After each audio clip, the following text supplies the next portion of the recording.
আপনার বাড়ির বাচ্চা কি মাছ খেতে একদম পছন্দ করে না? তাহলে একবার এভাবে আপনারা বানিয়ে দেখতে পারেন। বাচ্চা থেকে বড় সবারই খুব ভালো লাগবে। আমার কাছে 2 পিসি পেটির মাছ ছিল। আমি এই 2 পিসি পেটির মাছেই আমি করে দেখিয়েছি।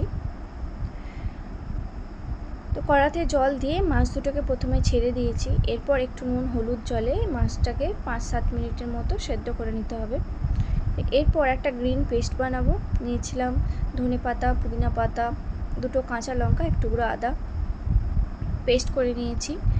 তো এরপর মাছ দুটো ঠান্ডা হয়ে গেছে। এরপর আমি কাঁটাগুলোকে ছাড়িয়ে নেব। পেটির মাছের সুবিধা কি, কাঁটা ছাড়াতে কোনো প্রবলেম হয় না, খুব সহজেই কাঁটাটা ছাড়ানো যায়।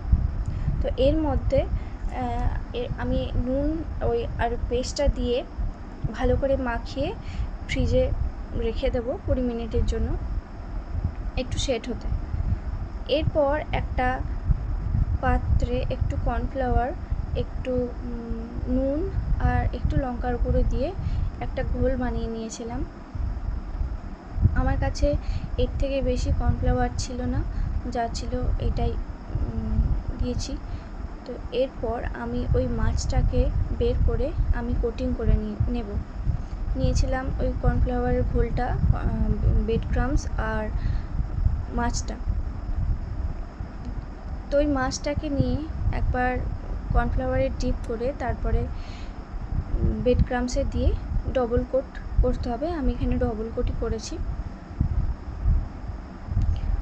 আমি এক হাতে করে ফোন আর এক হাতে করে কোটিং করতে গেলে আমার খুব প্রবলেম হচ্ছিল, তাই আমি অফ ক্যামেরাতে এটা করে নিয়েছি। দেখো আমার পুরো কোটিং করা তৈরি। এরপর আমি কড়াতে তেল গরম করতে দিয়ে ওই মাছ দুটোকে এক এক করে ছেড়ে দেব।